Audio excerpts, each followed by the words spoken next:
काढायचा इकडं इकडं विपी जाधव सर आणि सरपंच टाळ्या वाजवा ना कशा वाटतं तू त्या ढोल सोबत वाजवा अशा चुक द्या एक दो एक एक दो एक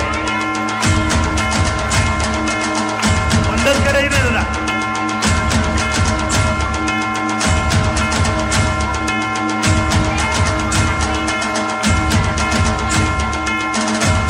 इथले बरेच पोरं इंग्लिश स्कूलला आहेत त्यांना ऐकायची सवय 1 2 1 1 2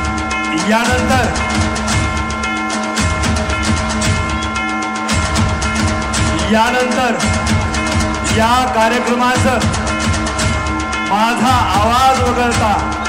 ज्यांनी सुंदर अशा पद्धतीनं बहारदार सूत्रसंचलन केलं त्या आमच्या भगिनी उषा मुंडे मॅडम त्यांना मी आमंत्रित करतो स्टेजवरती यानंतर तयार राहायचंय आमच्या गिफ्ते मॅडमनी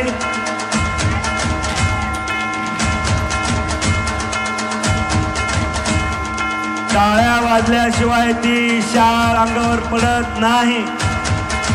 एक महिला बघा सगळे घरचे काम आटोपून मुलांना शिकवून थोडं जबरदस्त कार्यक्रमाचं नियोजन करू शकतात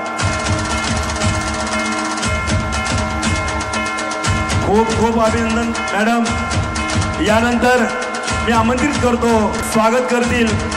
पूनम हक्केताई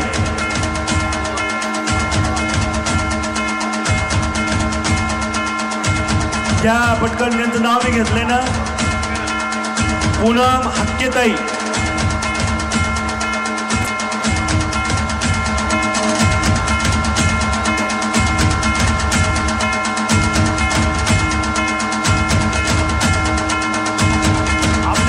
कशा वाटते बघूया नाशिक ढोल म्हणते त्याला नाशिक कडचं एक परळी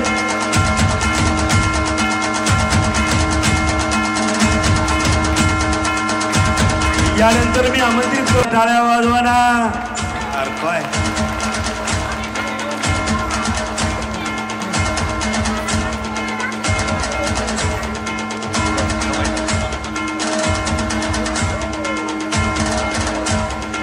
यानंतर त्या सत्कारासाठी तयार राहायचंय जागृती गडभाने मॅडम नाणेकर मॅडम त्या ट्रेनिंग शिक्षक आहेत ही आपल्या त्या जागृती मॅडमचा सत्कार गेली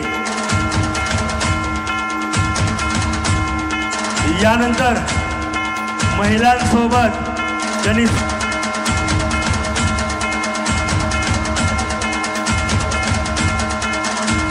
टाळ्या वाजवत का सरांसाठी सर जर तिथं नसते तर कार्यक्रम आणखी 3 तास चालला असता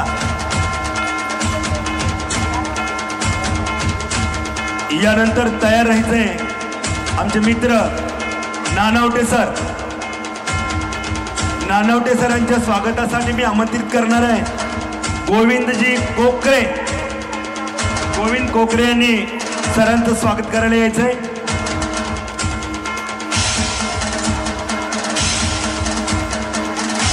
त्यांच्या सोबतच सूर्यवंशी सरांनी तयार राहायचंय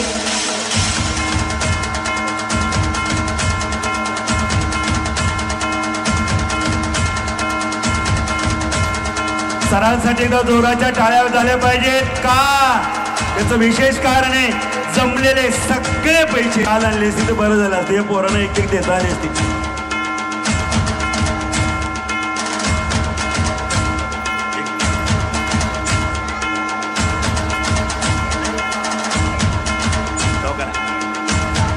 जोरदार टाळ्या